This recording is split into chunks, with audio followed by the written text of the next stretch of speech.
Hello ladies and gentlemen, and welcome back to my channel for another Hot Toys Secret Base figure preview video. Now before we begin, I have to say a massive thank you as always to Ryan Kirkwood for going out in person and snapping these gorgeous high-res pics. Show Ryan some love down in the comments below, because without him, this series literally wouldn't be possible. Now, if you are looking to pre-order the KX Enforcer Droid, he is available with ToysWonderland.com. Link for that is in the description below. They have 12-month installment plans and an awesome reward system. Now, you may be sitting there thinking, Justin, why don't we just call this guy what he is? A battle-damaged repaint of K2SO with some different accessories and the Mark 85 battle-damaged base. And yes, you're not wrong. Initially, I wasn't super excited about this, but the more I sat down, looked at the pictures and started to think about adding a couple of these to the display, yeah, I started to find myself getting pretty darn hype. Now, in terms of accessories, he comes with a blaster pistol, the very same blaster pistol that we got with K2SO, except this time it's way more weathered. There's silver dry brushing everywhere, there's dirt and grime in the crevices, and it looks the part when you see how filthy the KX Enforcer Droid itself is, but we'll get to that in just a second. As for the display base, it is what I said earlier, the Mark 85 battle damage display base. Now, luckily, it works for Star Wars. In fact, it could work for a lot of things. They've put a translucent flight pole in the background, not because the KX droid can fly, at least not that I know of, but because he is so tall, they needed something rather large. You can also see a completely disheveled Mandalorian helmet. It kind of looks like a Death Watch bucket because of the blue color scheme underneath all of that dirt and grime, but there is some red around the T-visor. I wouldn't be surprised if this was removable from the base and you could pop it on a Mandalorian figure, like potentially the Death Watch Mandos, which would make perfect sense for me. Now, as for KX himself, the mold is identical to K2SO. As far as I'm aware, nothing has been changed here. It's just the color scheme, the battle damage on the surface that is different.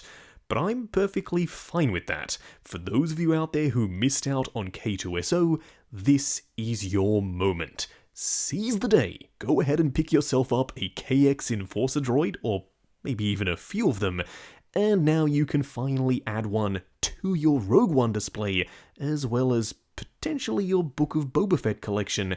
If not your Clone Wars display, that could work quite nicely because, as we saw in Book of Boba Fett, these guys were playing a big part in the fall of Mandalore. Now, one of the bonuses here that I didn't really know about when I first purchased the original K2SO is that the legs are made of die-cast. When I first picked him up out of the box, you bet I was pleasantly surprised. Can we just take a moment to talk about how good the battle damage looks on this KX Enforcer Droid? I mean, Hot Toys have been getting better and better with their battle damage paint applications, and this might just be one of the best we've seen to date. He is absolutely filthy from head to toe. There is chipping, there is paint wear, and there are multiple layers. It's not just like there is some silver dry brushing on the surface. No. It's got the gunmetal undertones, then it's got this rust layer over the top, then some silver scratching, then also some oil staining down in the crevices, and they've also added some pitting and speckling as well. So as I said, multiple layers of paint, and it looks gorgeous. As I said earlier though, the legs are made of metal, but if you showed this to someone, I wouldn't be surprised if they thought that the entire thing was. Because yeah, the paint applications look that darn realistic. Now, interestingly enough, this guy doesn't come with any switch-out hands. I mean, it makes sense because his fingers are all individually articulated, and he doesn't really have wrist pegs as such. He kind of has these circular joints that are see-through, so as I said, it makes sense that he doesn't come with any interchangeable hands. They should be able to do everything that you would need them to do in order to hold the various weapons. Now, the chest plate, once again, is exactly the same as K2SO, but it's way more weathered.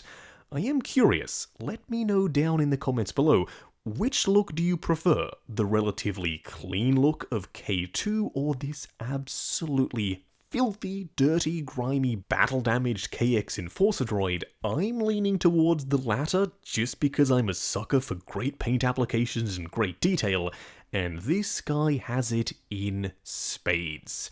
Now, something that I didn't really know the original mold for K2SO had until I did a live stream with Ryan from Jedi Patrol is that the eyes are articulated.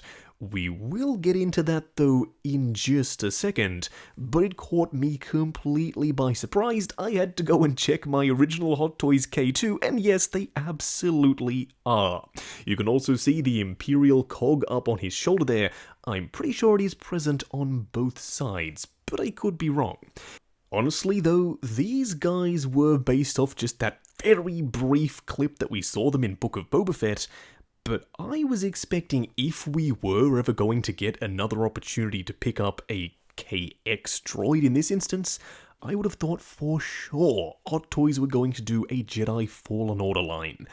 But unfortunately, they haven't as of yet.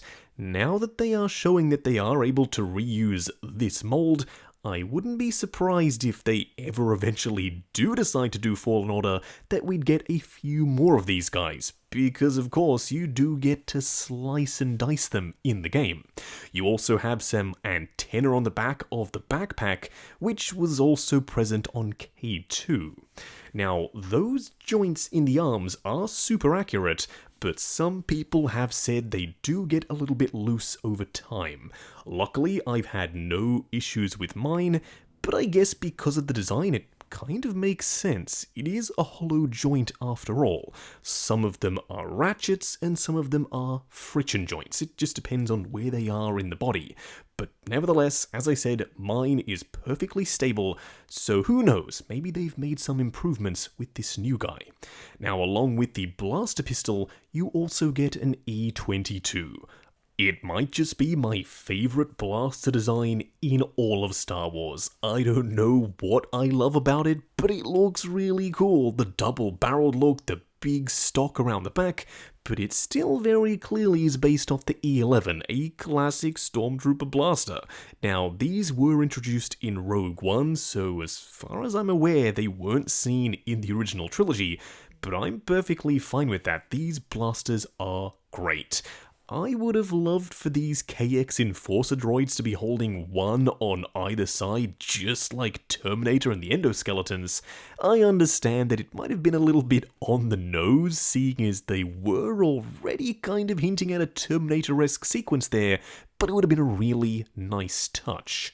Now, back on the moving eyes. As I said, it wasn't something that I knew that the K2 had, but this guy has it as well. Now, question time. I don't really see the need for moving eyes, whereas you can see with him standing there with the LEDs off, he looks completely dead. Hot Toys. I don't know if you listen to fan feedback, in fact, I know that they don't usually. Y'all should have made the eyes out of a frosted white plastic, still with some translucency so the LED light can come through when you have them on, but when they are off, they will still look like this guy is alive. Versus here, he literally looks like he's dead, so the moving eye system is only really effective when the LEDs are on. And y'all know how frustratingly low on power those LED button cell batteries are that Hot Toys includes. They're going to work for maybe 15 to 20 minutes before they are completely dead. So hopefully, going forward, Hot Toys starts to experiment with other ways of getting things to look like they are lit up when they aren't actually lit up, if that makes sense. We have seen them do it with the quarter-scale Iron Man figures. They included a swap-out arc reactor, so it kind of looked like it was lit up in the exact same way that I was just describing that they could do for K2 or KX in this instance. It's very simple, yet very effective.